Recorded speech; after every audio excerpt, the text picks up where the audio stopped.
How many minutes do you have? Till 3. Okay.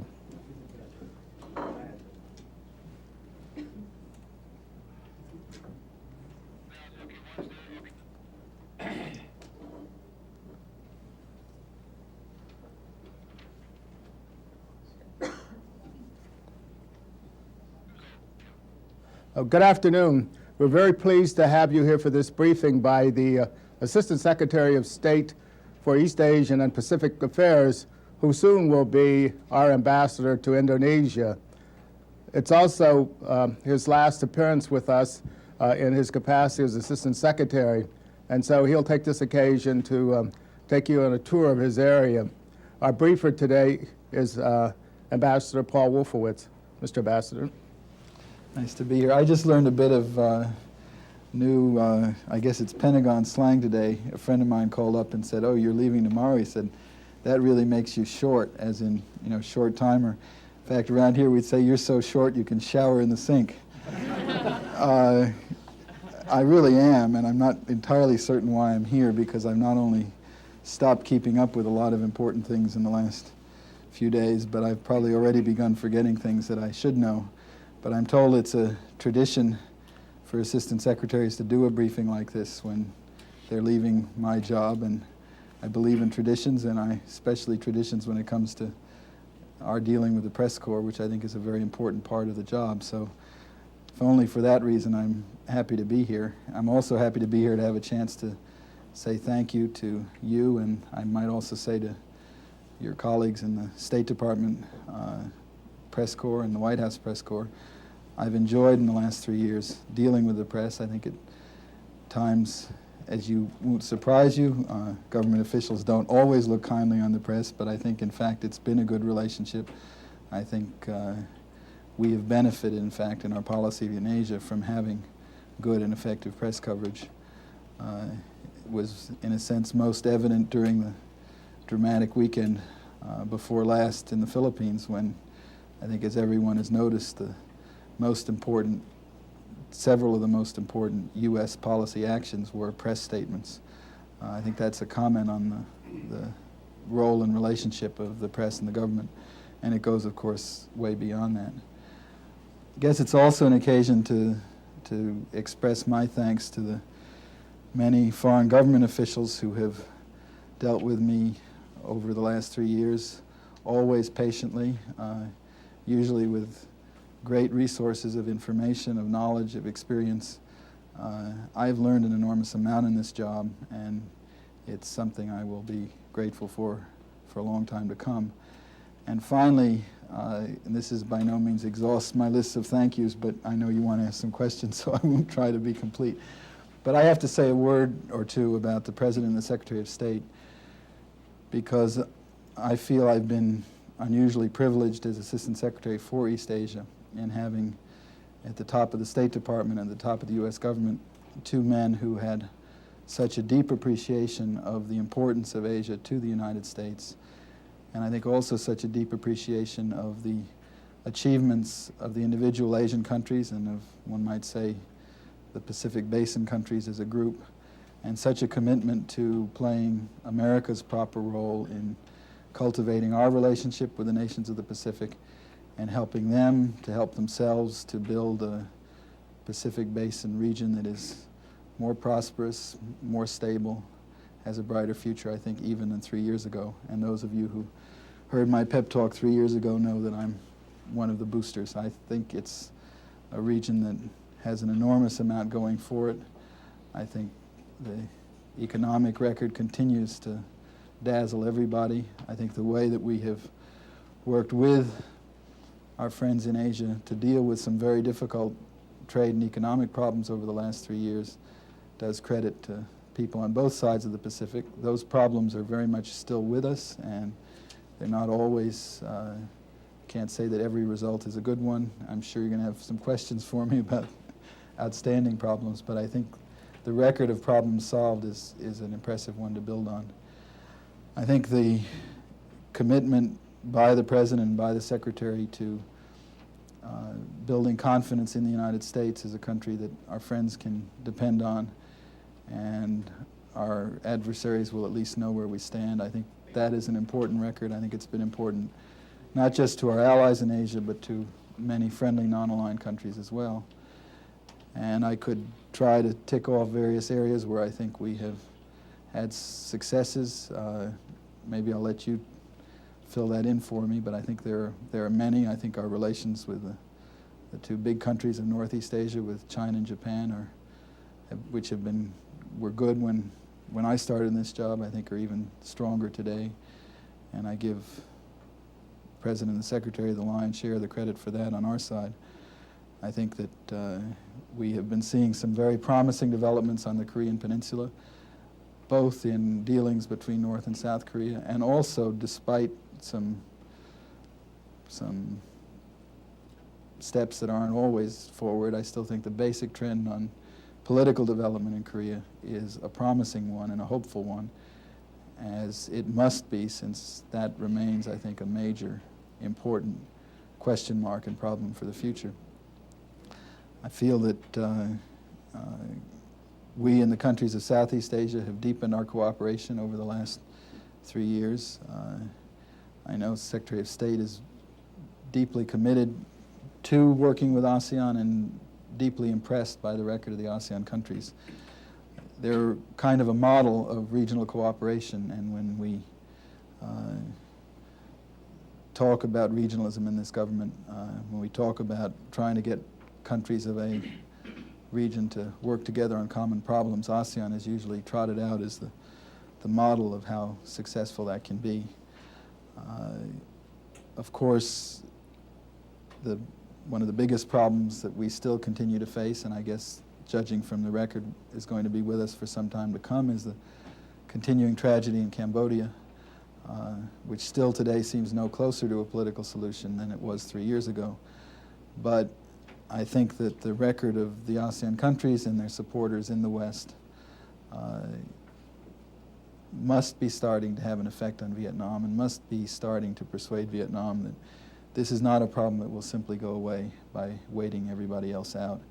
And I think that ultimately will be the beginning of a solution, if and when it happens.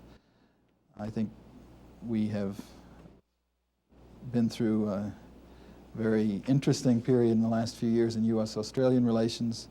I think it's testimony to the strength of that relationship and to the quality of the new Labour government in Australia that despite a major change in government in Australia, we have continued with a strong alliance relationship intact. Of course, the question of port access in New Zealand remains unsolved. I think it is something I regret. I think we will continue working at it. I hope that it can be solved, because even though New Zealand is very small and very far away, that is an alliance that is important to us and one that we put a very high value on. The last few weeks have been dominated by news from the Philippines, and certainly what's happened there is a dramatic achievement for the Philippine people. I think if we've had a good policy toward the Philippines in the last 2 years, and I believe we have, the central premise of that policy has been that if solutions are to emerge and be viable, they have to be Filipino solutions, and that it's important for us to help in every way we can. It's important for us to use our influence as much as it can be effective, but it's important above all to realize that it's not the United States that can impose or dictate solutions, it's the Filipinos themselves. And I think the record in the last few months is a most extraordinary one. I'd emphasize that it is not the end of the story, it's in a sense the beginning. It is a most hopeful beginning, but the new government in the Philippines still faces formidable problems, economic problems, security problems, and political ones. And I can say with very great conviction, speaking not just for myself, but for the entire U.S. government, that they can count on our help in facing those problems, as we have tried to help to the maximum of our ability in the last few years. I guess I would just conclude by a few words about how excited I am at my new job. Some of you may know, those of you who don't know, Indonesia is a family interest for me. My wife has been a student of Indonesian and Javanese for a long time. This is something not in quite this specific form we have looked forward to for a very long time. It's a fascinating country. It's a terribly important country. the 5th largest country in the world, and of course the largest Muslim population of any country in the world. An extraordinary leadership role in Southeast Asia in the non-aligned movement, and I think a very good relationship with the United States, which I hope that I can help to preserve and indeed strengthen during my time there. With that, I guess I will try to take questions, but not about Mr. Marcos's assets, please. I'm not current. Committee to start over here, right back there. Right here. Oh, yeah. Thank you for allowing me the first question. My name is Kwak. I'm from the MBC television in Seoul, South Korea. Secretary Schultz observed in a written statement submitted to the Congress that tension on the Korean peninsula remains still high, and the continued American sports are crucial, especially during the period of 3 years up to the 1988 Seoul Olympic Games. Could you explain your observation on the Korean situation in more detail? I think in Korea we have a truly extraordinary record of achievement, particularly economic achievement. It's captured the attention of the whole world. It's even beginning to capture the attention of American automobile consumers. It's not always the attention maybe Koreans want to have, but for the most part it is admiration. And I think along with that is a very impressive record of increasing self-reliance in the security field. Not that the American commitment doesn't remain crucial to the security of Korea, but more and more Korea is taking over a larger and larger role in providing its own security. I think the two areas where the most remains to be done are in the area of improving relations with North Korea, and I don't think there's a lot more that one can do than has been done until there's some basic change in attitude from the North. I think, in fact, the South Korean government has conducted its diplomacy toward North Korea in the last few years with extraordinary skill. I think all the more when you consider the tragedy of the Rangoon bombing, which is barely 2 years old, and yet even in the wake of that, I think there have been some modest but important diplomatic advances. But the area that I think remains the most important one and the most difficult one is the, whatever word one chooses to call it, the political development of Korea. And I think there have been some very promising steps in a positive direction, particularly the parliamentary elections of last year, which I think were extraordinary for the degree of free and open political competition that they permitted. There are a lot of problems to work out. It isn't always easy working out problems like this. We've seen some hiccups in the last month or so, but I think, in fact, the meeting between President Chun and opposition leader Lee Min-woo just a few days ago, about a week ago, suggests that even those problems perhaps are being surmounted in a spirit of moderation and accommodation. And those accommodations and compromises have to be worked out by Koreans. They can't be dictated by Americans, and they certainly shouldn't be dictated by the U.S. government. But they are very important to the United States. I think the long-term security of Korea, in which we have such a huge stake, will be advanced enormously if the long-term political stability of Korea can be assured. And while democracy, to some people, perhaps doesn't always look like the most stable political system, after all, we change our leaders all the time, we have all sorts of tumultuous debate and criticism, I think the record shows that all of that accommodation of change actually makes it the most stable and strongest system in the long run. And I think the kind of evolution that Korea is trying to undertake, and particularly the peaceful transition of power in 1988 that President Chun has committed himself to, are very important steps on the road to a development that will benefit not just the Korean people, but all of their friends in the Pacific Basin. May I just follow up on the same area? That I'd like to phrase the question in different context. I'd like to know what is the State Department assessment of the political situation in Korea, since I have seen many editorials and newspaper articles here in this country siding sometimes frequently with the South Korean opposition leaders, has been equating the situation in Korea to the Philippines drama. I wonder whether the U.S. government is also backing the South Korean opposition parties as it has done in the Philippines. If the State Department is viewing the realities of the Korea is different from the South Korea, how different is it in your official point of view? You're not going to get a lot of answer from me on that. But let me first of all say, and I don't want to, in saying so, cause any problems with President Aquino, whom I've known for now a couple of years and admire. We weren't backing the opposition in the Philippines. We were backing the development of democratic institutions. We were backing reforms. We felt it was very important, and it's important, I think, in all cases for the United States to keep neutrality as to the question of who the leaders are that a people chooses for themselves.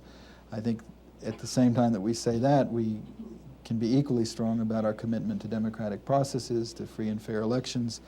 In the case of the Philippines, to some fundamental military and economic reforms that were overdue. But every country is unique in its historical traditions, in the aspirations of the people, in the character of individual leaders, and in the kinds of problems that they face. And I think it's fascinating to try to draw the lessons of the Philippines. We had a lot of lessons that were being thrown in my face during the last 2 years that we were supposed to apply to the Philippines, and most of them didn't apply there. I think looking at history can help you ask some of the right questions about a new situation, but I don't think it gives you any formulas about how to proceed in circumstances that in all cases are very, very different. Connie on. Thank you. So many angry words have been exchanged between New Zealand and the United States in the past year. I have 3 questions. Is there anything the U.S. could have done differently to prevent this rift? What do you see as the future of the ANZUS relationship after the anti-nuclear legislation becomes law? And do you expect the United States to sign the South Pacific Nuclear Free Zone Treaty? I don't think, certainly from our side, that the words have been angry ones. I think the spirit is more one of sorrow than of anger. And I think that it remains very much our interest to see this problem solved. I think we have done everything that we could have done. We've made a number of efforts along the way to try to achieve a compromise, and we will continue to make those efforts. But there are limits on how far we can go, and we have one Navy. It has to carry out a wide variety of security roles. We can't have one for New Zealand and another for some other ally and a third for the rest of the world. And so there are distinct limits on how much the United States can do.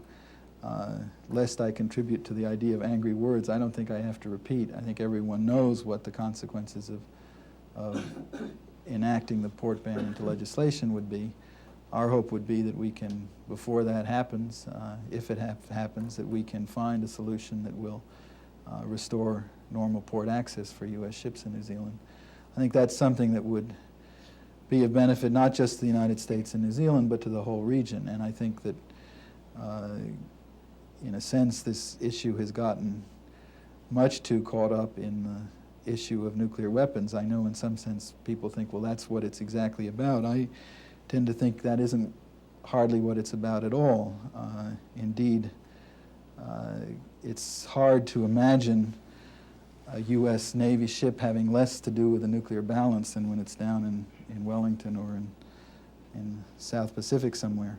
What we're talking about, I think, is, in a military sense, much more conventional presence, and that it isn't even narrowly military. It is the cooperation among allies of a very broad kind that can help to produce stability. I think we're going to see more of that kind of cooperation between the United States and Australia, Japan, and not just allies but other friends when it comes to helping the new Philippine government face the problems of the Philippines. These relationships, which rest on a certain basis of mutual obligation, go way beyond their narrow military applications, and I think because of the respect in which New Zealand and New Zealanders are held in the United States, and because of the long common traditions, the fact is that when New Zealand is an ally in good standing, New Zealanders have a great deal more influence here, I think, than would normally be the case of a small and distant ally. I remember quite clearly, in fact, and I'll try to get now to the last part of your question,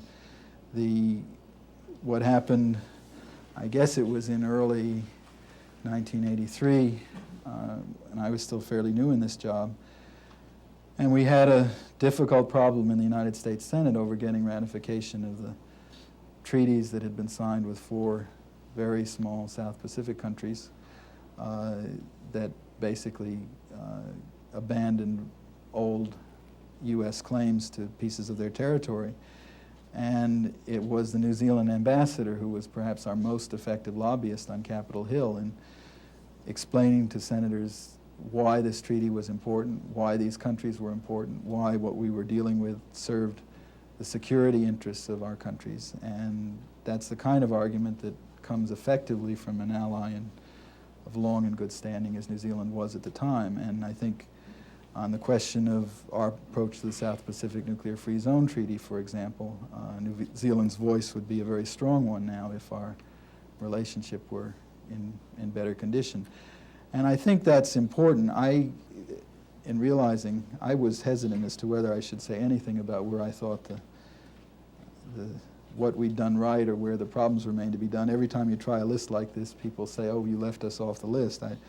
There's some very important things that have happened in the South Pacific in the last year or so with respect to U.S. policy. One of the most important has been the ratification of the Compact of Free Association with the Micronesian states. But a number of other things which to some of you may, if you don't know South Pacific, may not sound all that important, but in fact are potentially, I think, of strategic significance, actually. And that's the progress that we've made on negotiating a regional convention to govern tuna fishing, which has been a major sore point between the United States and a number of South Pacific countries. The adherence by the United States to the South Pacific Environmental Convention that prohibits radioactive dumping in the South Pacific. Our South Pacific consciousness has been raised in the last few years, partly through the intercession of the Australian government, partly through the kinds of things we've been hearing from our friends in ASEAN, as a matter of fact, and partly just from our own perception of the importance of these countries and of the importance of dealing with small problems with small countries before they turn into big ones that can affect the peace of the whole region. And I think certainly that's the spirit in which we will be looking at the South Pacific Nuclear Free Zone Treaty. We understand why nuclear matters are particularly neuralgic ones for people in the South Pacific, and I think we have tried in every way that we can find to be sensitive to those concerns. At the same time, we're going to have to look at this treaty from the point of view of a global posture that we have to maintain. Akiyama, Tokyo Broadcasting System. My question is about Indonesia. Today, the White House announced officially the visit of the president on the 1st of May. President is going to have a meeting with the President Suharto in Bali. My question is, can we expect any historical speech in Bali from the President Reagan? And the second one is, could you tell us your assessment about the role of Indonesia to solve the problem in China? I mean, the withdrawal in achievement of withdrawal of Vietnamese from Cambodia. Okay.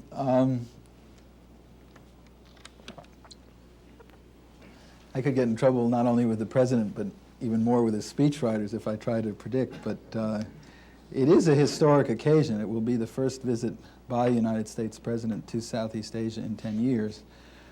And it also makes it the first visit by a U.S. president to Southeast Asia since the tragedy of Indochina. So I think it's an important occasion, and you can guess as well as I think the president tends to treat those occasions with some seriousness. Beyond that, I shouldn't predict what he's going to try to say about it. As for Indonesia's role in promoting seeking a political settlement to the Cambodian problem, I think it's been a very important one. Clearly, the contacts by Foreign Minister Mokhtar with Vietnamese Foreign Minister Tak have been one of the chief methods that the ASEAN countries as a whole have used for probing Vietnamese intentions. But I would underscore that it's the ASEAN countries as a whole and that they are working together, and that despite appearances of differences and real differences that they argue out in private, I think the degree of unity among the ASEAN countries is what is really impressive, and what is key to a solution in the long run. I think the Indonesians understand this as well as anybody. If the Vietnamese were ever to come to think that they could split ASEAN or split the ASEAN countries from their friends in Japan or the United States or Western Europe, that's when the hopes of a settlement would simply disappear. And I think the unity of the ASEAN countries has been key here. I think President Suharto's personal commitment to ASEAN unity is a very deep one with very strong historic roots, and I expect it to continue. So I expect Indonesia to continue to play the strong and constructive role that it has been.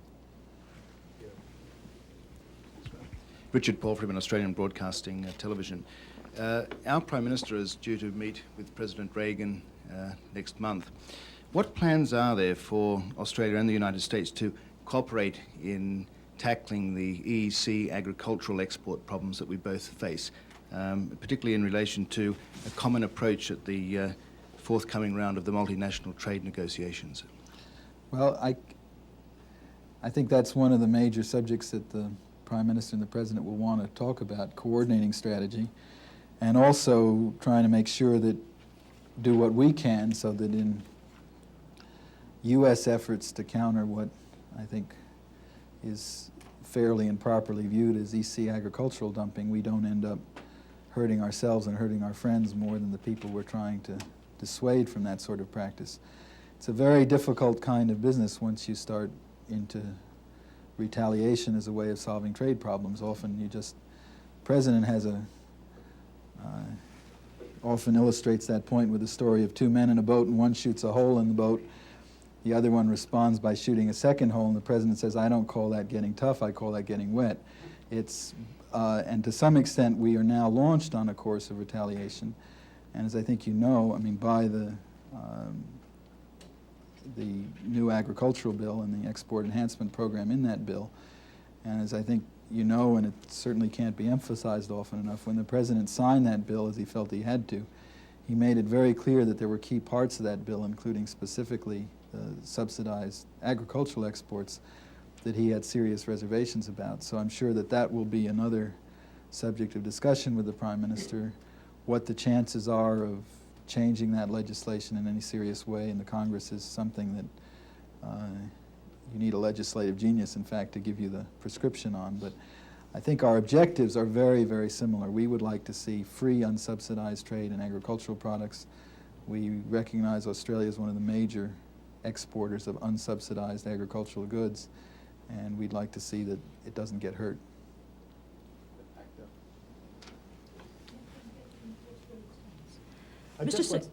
Okay. Do you see a role for ASEAN in helping the new Philippines government? I think there's a role for every friend of the Philippines to help this new government. Although I think we all ought to realize that their success is going to depend first and foremost on their own efforts. It's not going to,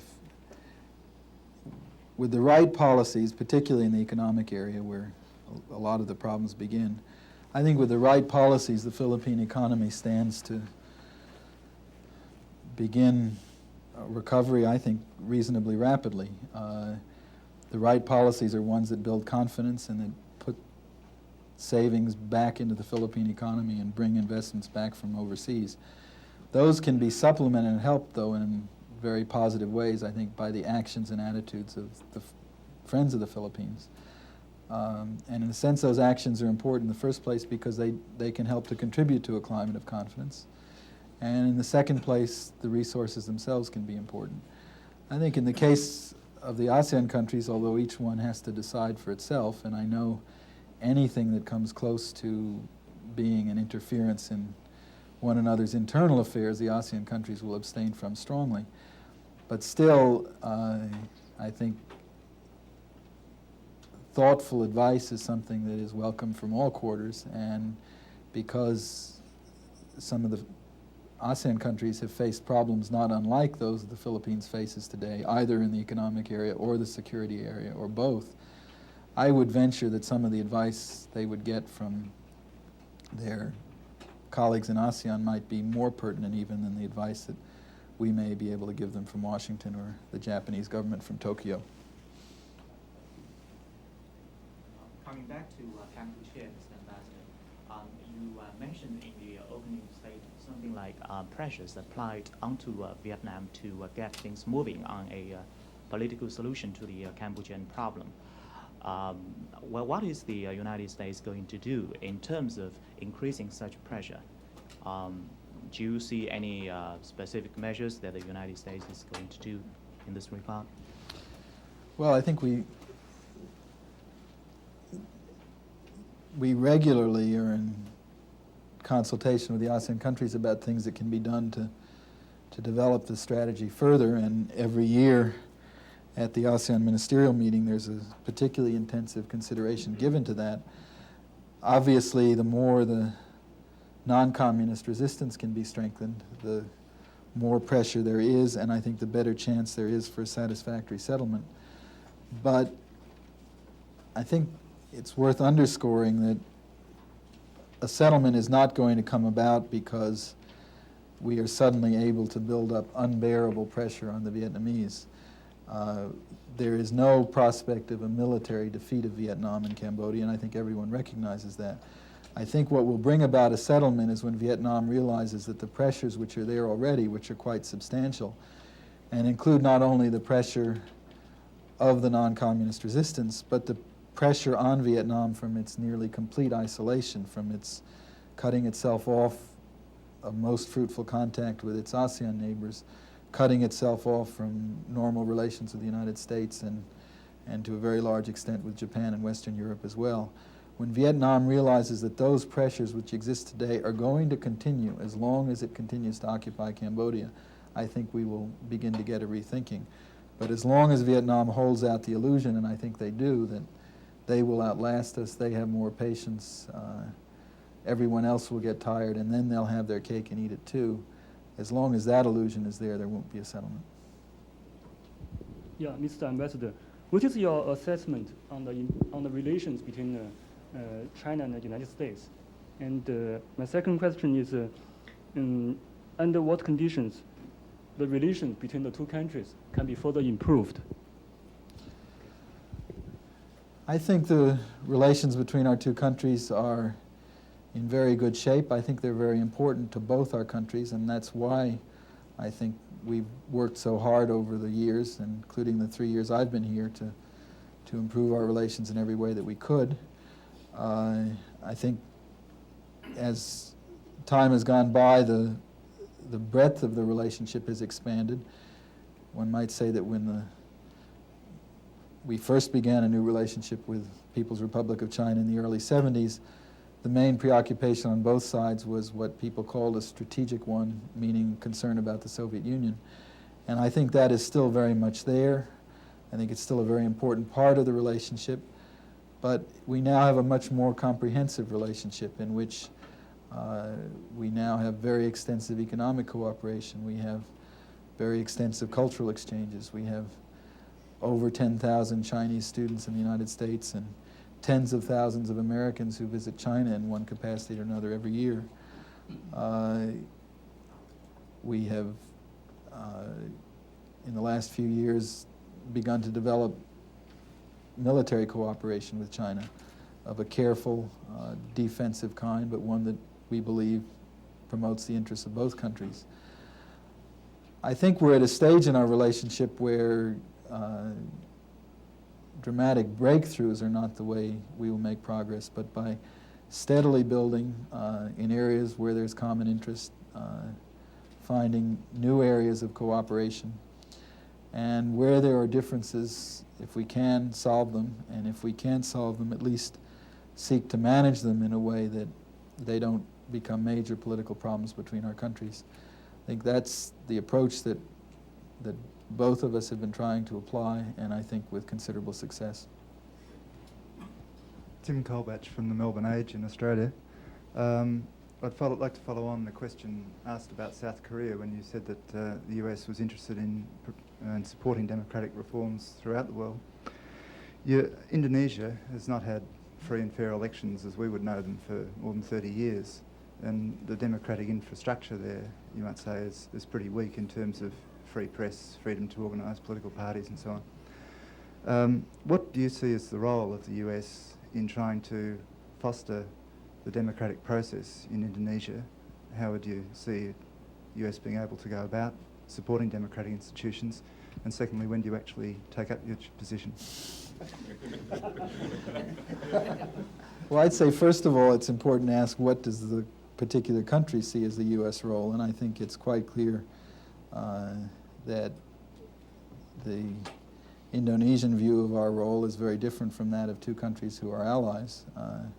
One of the reasons for being non-aligned is sort of not wanting that kind of close involvement with another country. I think that affects the kind of influence we have. I think it has to affect the kind of way we approach things. The words quiet diplomacy have sometimes been given a bad name, but I think it's been a very important element of our policy everywhere, and I think it clearly applies to a country that feels very proud about the principle that other countries don't interfere. I would point out that whatever problems there are in Indonesia, and obviously there are some, if you compare it to what was there 20 years ago and what might have come if events had taken a different course, it is a country with remarkable tolerance, a great deal of individual freedom. In the political area, I think there are things they need to work out, but I would, and not just because I'm going there to be ambassador, but recognizing the very different traditions and the very different political relationships, particularly emphasize in this case the point I made, they're going to have to work those out for themselves. I will be about as quickly as it's possible to do the many things you have to do before you leave town. I'll be anxious to get to Indonesia at least ahead of our president and as much ahead as possible, but when I have a firm date, I'll give it to the government of Indonesia, and then you can learn from them. Mr. Wolfowitz, Diane Lee from Chinese TV in Taipei. Could you tell us your opinion on the relationship between the United States and the Republic of China on Taiwan for the past few years, and also your forecast for the future?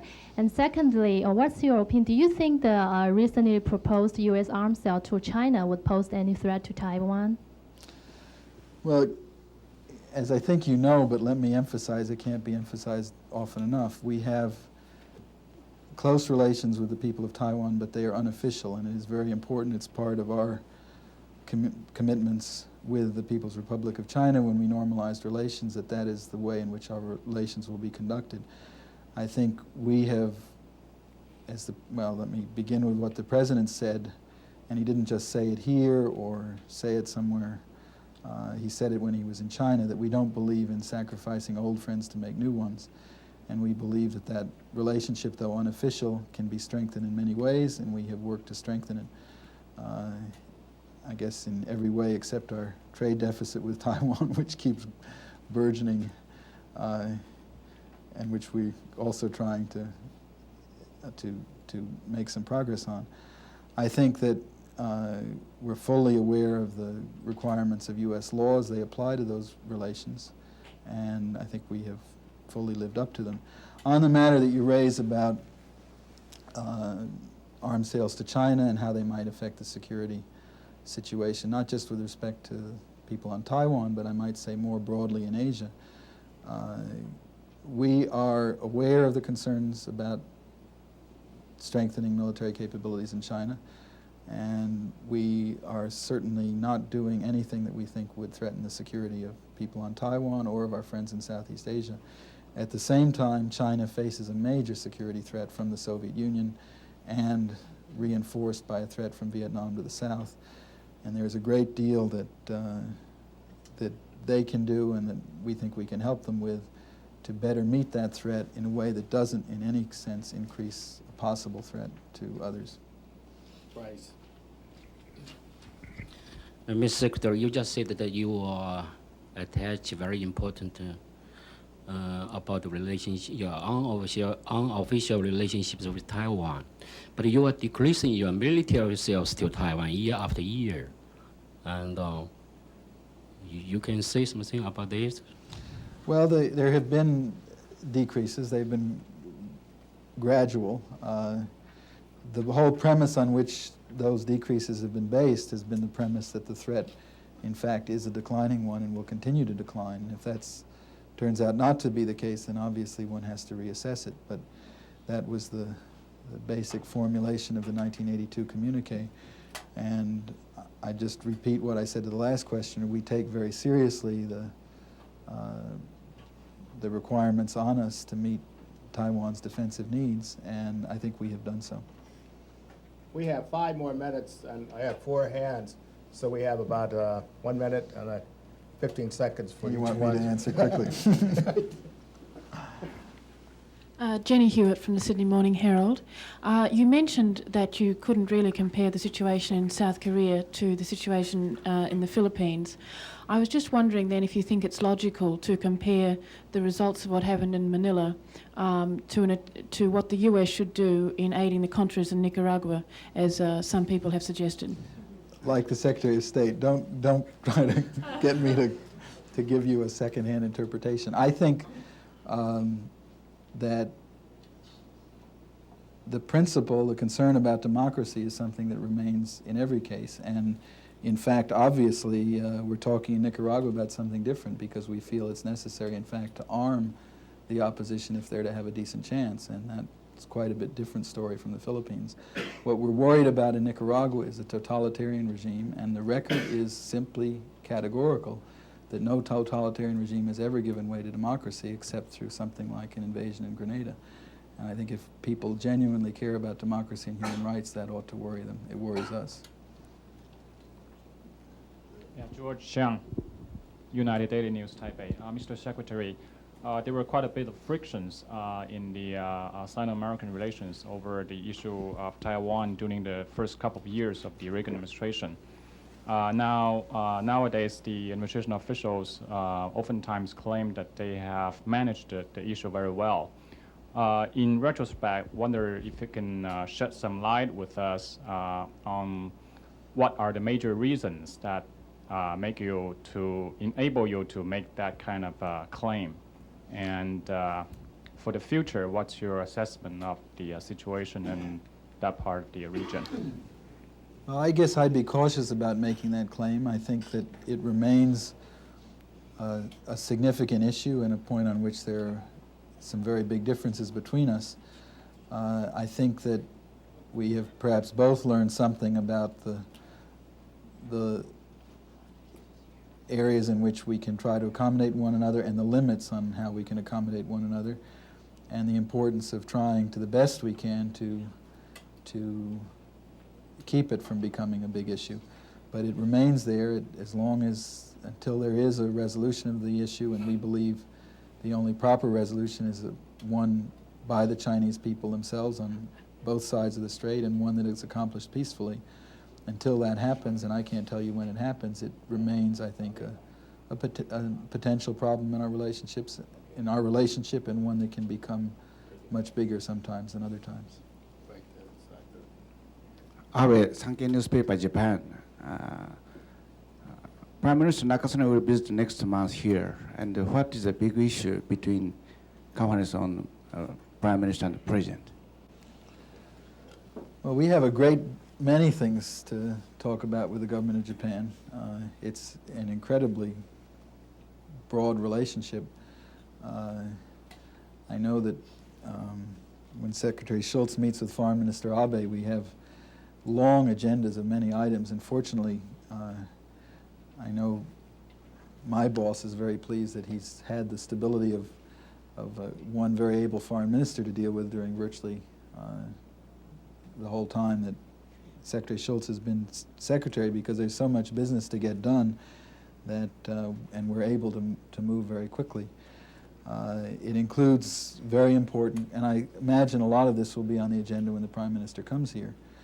I'm going to get to trade and economics, and you know that it's all there, but I guess my point is to say it's not just trade and economics. Japan has a very keen interest in the progress of course, of the arms control negotiations, and particularly negotiations concerning the Soviet intermediate nuclear forces. We have been in some very close consultations with the Japanese before putting forward our most recent proposal, and those have helped in an important way to shape what we put forward, and that kind of discussion we would want to see continue. We had some very useful and, as it turned out, timely discussions with the government of Japan about the situation in the Philippines, and welcomed very strongly the statement by the Prime Minister, I believe, in the Diet about Japan's willingness to be helpful to the new government. And I would think that would certainly be a subject for the President and the Prime Minister to discuss.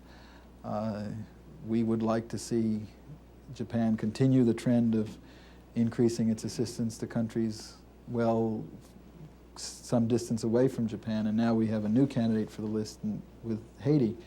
So there's a lot to talk about, but trade and economics obviously have got to be the biggest concern right now. With the Tokyo summit coming up, with a lot of progress having been made, I think, in the Moss talks, and we're even getting American businessmen coming in saying that they believe progress has been made, with a really dramatic change in the value of the yen that we hope is finally going to begin having some impact, and yet still some deep underlying trade problems between ourselves and Japan and among the 7 industrial countries. So I think we will be talking most of all about the kinds of structural changes that are needed in Japan and in the United States, and the kind of strategy that can be developed approaching the Tokyo summit. I know there are many, many more questions you'd like to ask, but we're going to take one more, and that's Norman. Mr. Secretary, Norman Fu at the China Times of Taipei. Now that you're leaving, I hope you'll leave with some words of wisdom with us before you go. When you look back, could you tell us some of the high points in your career as Assistant Secretary for East Asia and Pacific Affairs, and perhaps some of the disappointments or frustrations? I know that you were not an Asian expert before you came on board as Assistant Secretary for East Asia. So I just wonder, this latter day, can you tell us why Secretary Schultz picked you? And also, you know, another perennial problem which you have been asked about so many times. That is the problem, the differences between Taiwan and China. You always say the U.S. position is for the Chinese themselves to resolve the problem, and also from the U.S. perspective is to manage the problem, to control the problem, control the damage, whatever that might be. So I wonder if you can be a little more candid and depart a little bit from your official line, since this is your last day as Assistant Secretary, whether you have any personal thoughts and views as to how the problem is going to be resolved, because let's face it, both leaderships are on both sides of the strait are getting old. Mr. Deng Xiaoping, 81, and Mr. Jiang Jingguo, 75. So there are going to be changes. So I just wonder whether you can share some of your thoughts, innermost thoughts, with us. We also got old waiting for But I think he knew he wasn't going to get much in the way of an answer, so he wanted to get the question on the record, and that's fair enough. No, we really do mean it when, I mean, I know if I could take a very, very different example, I know a lot of people on the Hill felt that when we said the Philippine problem was one for Filipino people to resolve, they just thought this was some kind of an excuse. I think it's a very profound statement about policy, and it doesn't mean that our interests aren't engaged, and it doesn't mean we have nothing to do with it, but it means that if any solution is going to work out, they've got to arrive at it. Now, and it take a totally different situation, and it's always a danger to bring up one context with another. Somebody's going to accuse me now of some analogy here. I didn't mean to draw it. But our interest is in that whatever resolution be a peaceful one. What form that will take, I mean, if you were sitting in an academic seminar, people could conjure up many scenarios. Probably history will be much more imaginative than they are, and whatever finally emerges will be something they never dreamed of. But it's something that Chinese people themselves have to arrive at. And when we use words like manage, we don't mean manage that the United States is going to step in and manage a solution. We mean, to the contrary, we're going to manage the problem by staying out of it ourselves and by sticking to a line which may frustrate you because it's terribly bland and terribly official, but it's not an area for us to start stepping in with creative new formulations. I think we have found the right way of talking about a difficult subject, a way that doesn't, that causes the fewest possible political problems for people, that doesn't embarrass or humiliate anyone, and that's why we approach it in that way. And as to why Secretary Shultz picked me, I guess maybe you can write him a letter, maybe he'll answer. But I'm very grateful that he did. And so are we. And on that note, we'll end this briefing. We wish the ambassador Godspeed and good luck in his new assignment. Thank you very much. That was very good.